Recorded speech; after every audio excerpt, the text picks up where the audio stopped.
All right, hey, thank you all for joining me today. Good afternoon, and I just wanted to respond to the governor's call for a special session and kind of tell you where the Senate is right now. We are actually caucusing tomorrow, but I wanted to lay out what my plans are right now. Governor and I haven't spoken since May 19th, and so I didn't get a heads up from him or his office about this until the day, a couple hours before Chief of Staff reached out to my Chief of Staff.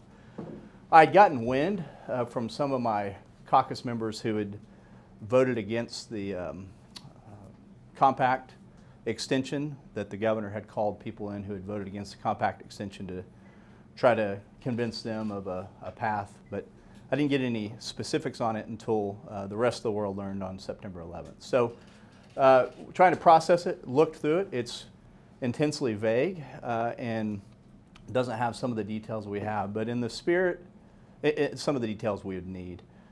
In the spirit of the governor's call for budget transparency and accountability, we are going to be sending out a meeting notice post this press conference to invite him to appear before the Appropriations and Budget Committee on October 3rd at 10 a.m. And we will convene special session about an hour before that, 9 a.m. To gavel in. We will answer the call, obviously, like we always do, to show up special session. But we cannot act until we have more specific details. The governor's proposal to eliminate income tax if the Strobel case goes against both his and, frankly, my desire. I hope the Strobel case does not prevail. I hope that the state prevails and we win that case. But if we don't, to eliminate what I estimate around $4 billion of income tax from our state budget, we need real answers. Which schools is he going to close? Which public safety programs are we going to cancel? Are the tax credits that we just passed for school choice, are we going to have to rescind some of those? Because $4 billion is a huge part of our budget. And if he's not wanting to cut anything, we need answers before that committee of what taxes he seeks to increase. Is he going to seek to increase the GPT tax? Is he going to seek sales tax increase? What taxes is he going to have to increase to make up that $4 billion hole? So, and it may be a combination thereof. We look forward to the governor hopefully answering our call. I think all 4 million Oklahomans deserve to hear what his real plan is. And we eagerly await his attendance on October 3rd at 10 a.m. We'll be sending him a calendar invite and a meeting notice immediately following this. I'll open it up to any questions. How serious do you think he was in his call? You guys have already been discussing it. Tax cuts, she only did the franchise tax. Last time you guys came, you didn't do anything. You studied the issue, issued a report. And by the way, can we get a copy of that report? You'll have to talk to Senator Rader, who's the point person. We met again this week. It's really hard to, I personally, philosophically, would love to see zero income tax. But to get there, no state has had an income tax and then eliminated it entirely. States that don't have an income tax did not have an income tax to start with. We're about 5th overall in the tax burden to our citizens. And the study, I met with some House and Senate members earlier this week and heard some of their ideas. It's really hard to come down on how do you do that. So I look forward, I guess the governor feels like he's found a way to do that and do it overnight if we need to. And I just have not seen a path.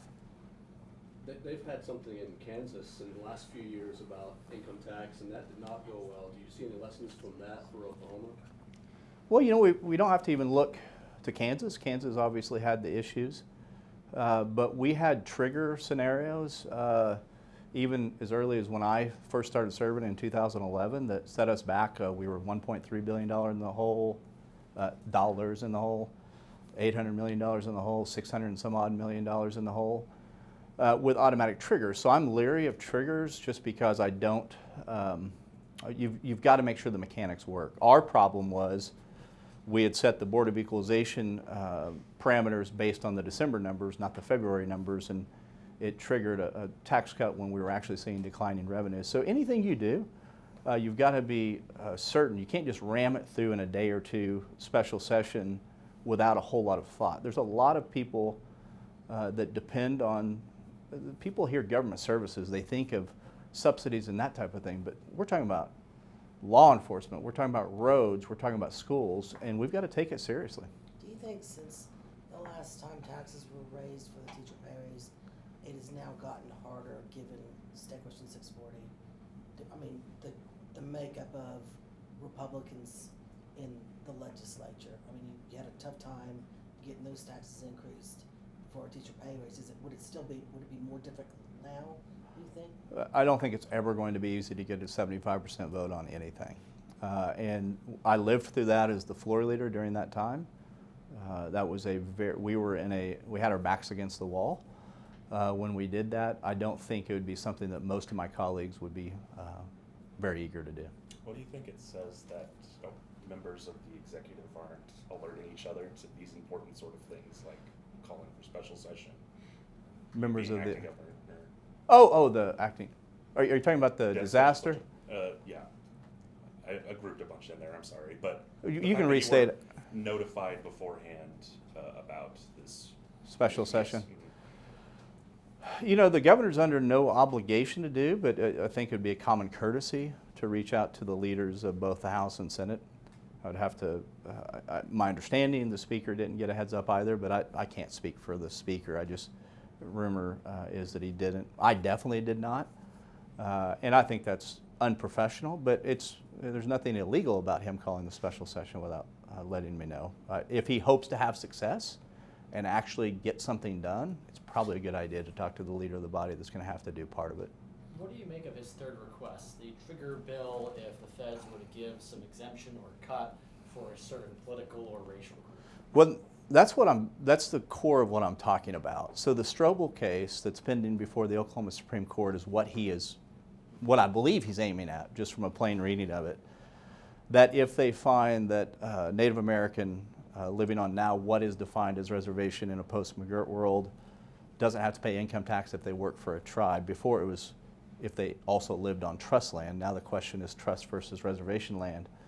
You're looking, best estimates, about $120, $200 million potentially if you took everyone, and this is very preliminary, if you took everyone who was working that was Native American that lived on a reservation, you're looking probably 200 million max. But what the case and the parameters of the case, as I understand it, it deals just with an Indian that works for the tribe and lives within the boundaries. And so that's even a smaller group of people. Obviously, it would be a hit to our revenues, and I hope that decision goes on behalf of the state, and that we're still able to have taxation authority in all areas of the state. But if it doesn't, I find it interesting that the governor is willing to forfeit $4 billion and compromise education, healthcare, public safety, transportation, because he's upset potentially about a hypothetical case that may go against us. Senator, what's the likelihood that grocery tax will be on the table? The governor's pushed that too. Yeah, he has. It was not in his call. I found that interesting. So we have to stick to the call.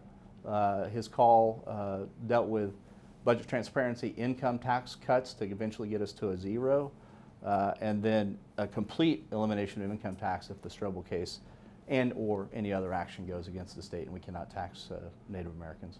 For the Budget and Appropriations Committee meeting you're inviting him to, I'm wondering what your goals are conversation-wise in that meeting. Are you aiming to talk about budget transparency? Are you talking about tax cuts? What are your goals there? The majority of what I'm thinking right now is that third provision that Andy mentioned earlier of if for some reason that Strobel case goes against the state and we cannot tax on reservation land tribal members, I want to know what the plan is because his plan, again, he hasn't enunciated it to me, but what I've read in the special session call, he seeks a complete elimination of the income tax immediately. And if you do that, that's a $4 billion hole. But even further, if you read it, it says any taxation. So I hate to deal in hypotheticals. Strobel case is a real pending case. There are other cases working their way through administratively and legally dealing with sales tax, property tax, all kinds of taxes, and his special session call actually says that it would eliminate any tax that was deemed inapplicable to any citizen of Oklahoma. And so that $4 billion is the lowest I would see the impact being, but that would be on the income tax side. Can you talk about, in that Senate, in that executive order, the transparency section about making the budget available many days prior? Yeah, I don't know if his liaisons have not been coming to our JCAB meetings, because we've been laying out the budget in JCAB meetings. We've been filing them there. I, too, seek more budget transparency. In fact, I've been working the entire interim with my appropriations chair, staff, and others to come up with a brand new process that I think those of you in the press hopefully will welcome with open arms. We're going to try to be much more transparent as we can in the 4-month process, and we're very happy to unveil some of that here shortly. Haven't had any conversations with the governor about what his ideas are. The governor does not dictate, nor will I allow him to dictate what the process is within the legislature. But we share a desire to have more transparency, and that's the reason I hope he's transparent and shows up on October 3rd at 10 a.m. Can I ask, I know this is a bit of a hypothetical, but let's say the Oklahoma Supreme Court does rule in favor of Alicia Strobel.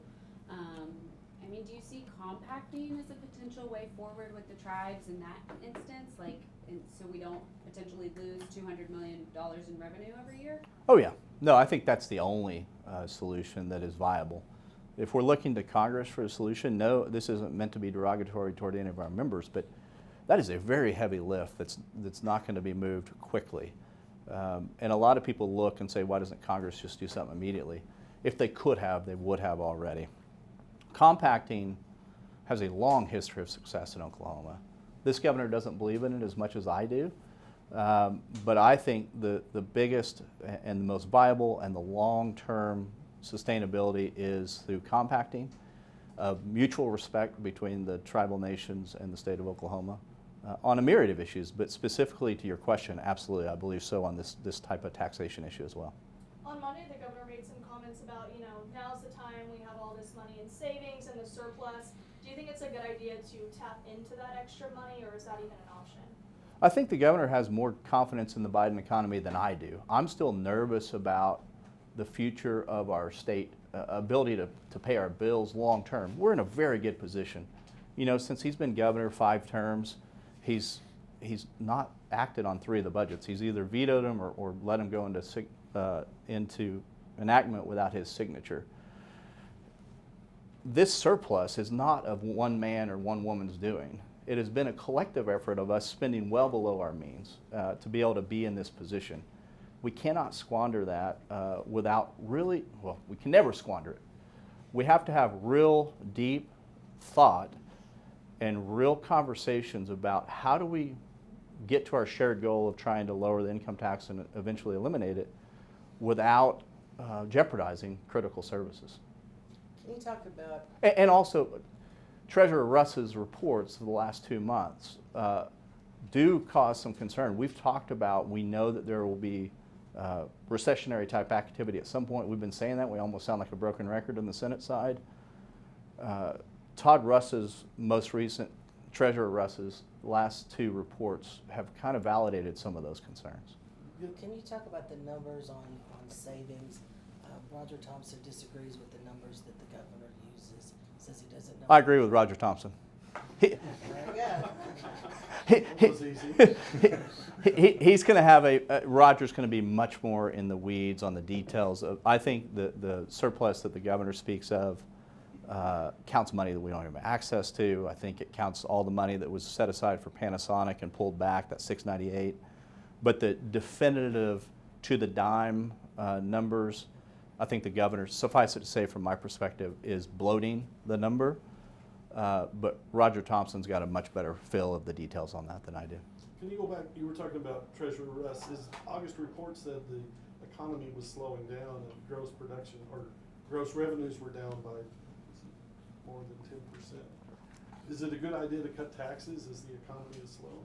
I think we'll be very cautionary in our approach. We need to look at it very methodically, and that's one of the things we'd like to ask the governor on October 3rd is, does he think it is? How do we do that? Is that the best approach for Oklahoma?